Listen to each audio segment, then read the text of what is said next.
Olá, amigos, internautas, visitantes aqui do canal Jesus, Você e Eu. Eu estou muito feliz, meus irmãos, porque chegamos a 24.000 visualizações. Ou seja, aqui é um canal que nós não pedimos que as pessoas se inscrevam e não pedimos também que dê o like. Temos a certeza que as pessoas fazem isso se gostam, se entendem que é preciso fazer. Já estamos com 24.000 visualizações e mais de 800 likes, só para vocês saberem. Hoje vamos ao livro No Roteiro de Jesus, organizado por Gerson Simões Monteiro.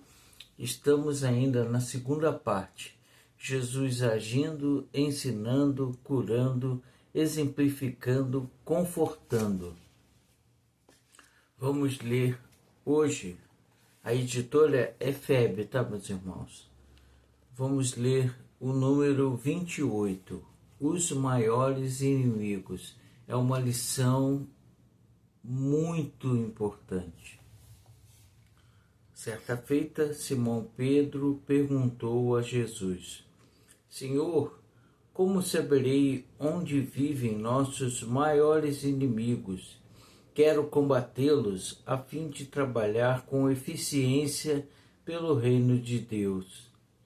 Iam os dois de caminho entre Cafarnaum e Magdala, ao sol rutilante de perfumada manhã.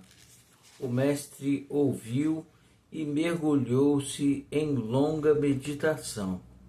Insistindo, porém, o discípulo, ele respondeu benevolamente: a experiência tudo revela no momento preciso. Ah! Exclamou Simão, impaciente. A experiência demora muitíssimo. O amigo divino esclareceu imperturbável. Para os que possuem olhos de ver e ouvidos de ouvir, 1 hora às vezes basta ao aprendizado de inesquecíveis lições. Pedro calou-se desencantado.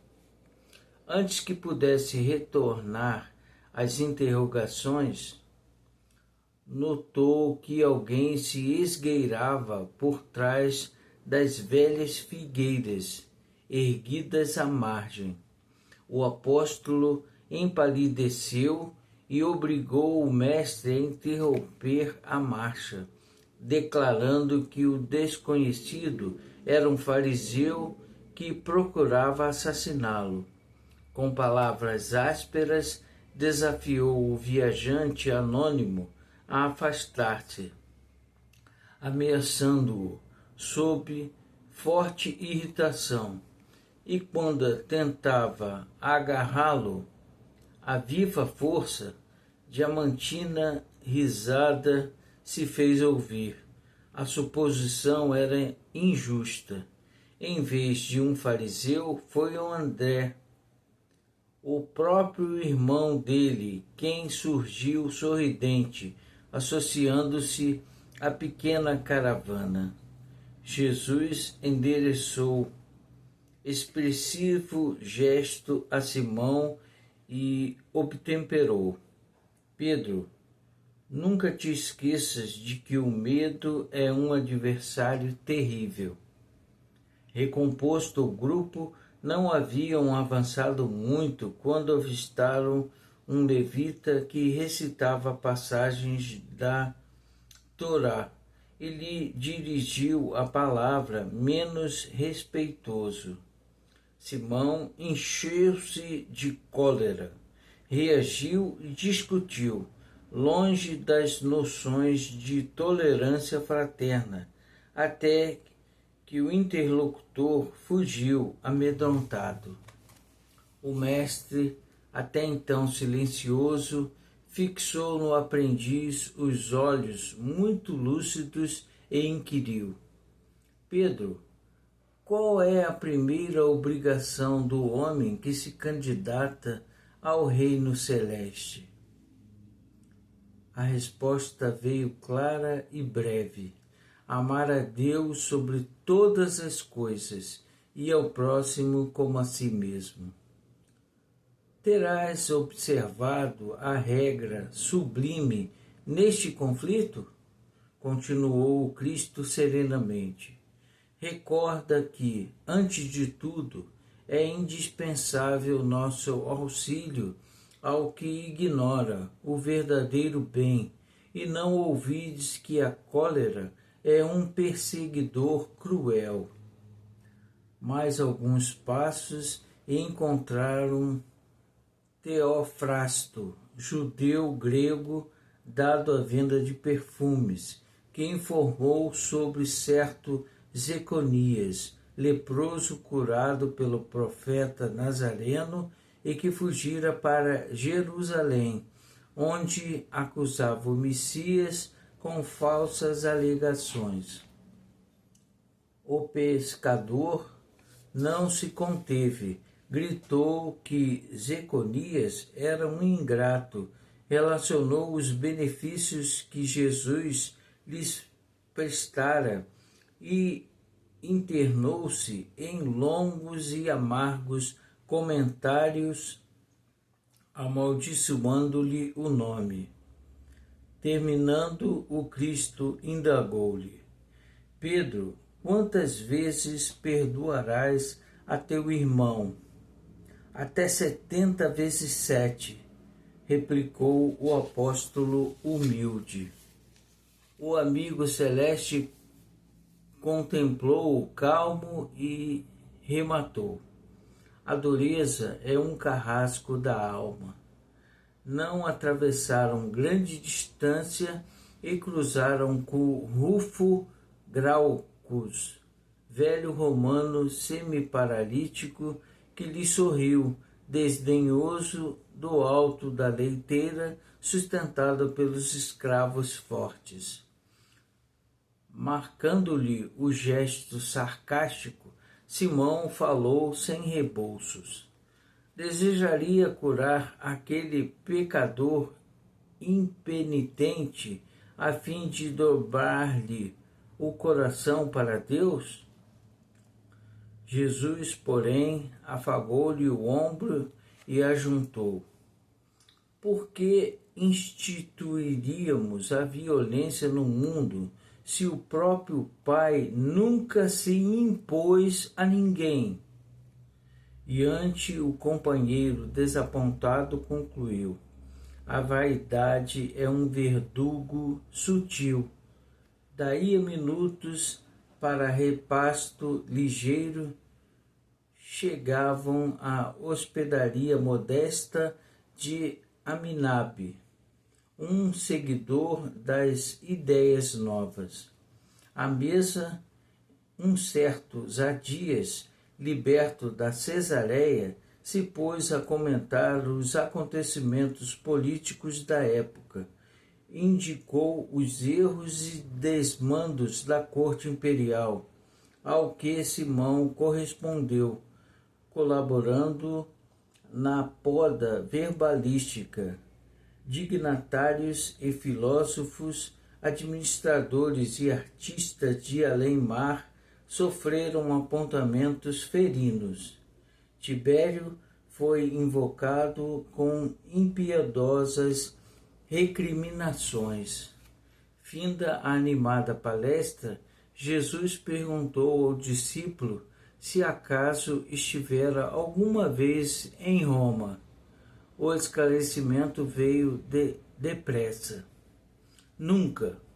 O Cristo sorriu e observou: falaste com tamanha desenvoltura sobre o imperador que me pareceu estar diante de alguém com ele houvesse privado intimamente. Em seguida acrescentou: estejamos convictos de que a maledicência é algoz terrível. O pescador de Cafarnaum silenciou, desconcertado. O mestre contemplou a paisagem exterior, fitando a posição do astro do dia, como a consultar o tempo, e voltando-se para o companheiro invigilante, acentuou bondoso. Agora que vem o final, meus irmãos. Pedro, há precisamente 1 hora, procuravas situar o domicílio de nossos maiores adversários. De então para cá, 5 apareceram entre nós: o medo, a cólera, a dureza, a vaidade e a maledicência. Como reconheces, nossos piores inimigos moram em nosso próprio coração. E, sorrindo, finalizou: dentro de nós mesmos será travada a guerra maior. Mensagem extraída do livro Luz Acima, capítulo 31. Eu vou ler o final novamente, meus irmãos. Pedro, há precisamente 1 hora, procurava situar o domicílio de nossos maiores adversários. De então para cá, 5 apareceram entre nós: o medo, a cólera, a dureza, a vaidade e a maledicência. Como reconheces, nossos piores inimigos moram em nosso próprio coração. E sorrindo finalizou: dentro de nós mesmos será travada a guerra maior. Alguém tem alguma dúvida disso? Que temos que melhorar o nosso coração, amar ao próximo como a nós mesmos. E vou dizer para vocês, meus irmãos, não é uma tarefa fácil, porque os próprios discípulos que andavam com Jesus tentavam e erravam também. Jesus ia fazendo estes apontamentos à medida que os discípulos iam achando que era através da força que eles iriam se sair melhor. Era através de guerras, era através de sangue. E Jesus, com seu coração muito amável, fez o melhor, meus irmãos. Ensinou que apenas o amor é capaz de mudar as nossas vidas, o que vem de dentro de nós. É assim. Vamos em frente, meus irmãos.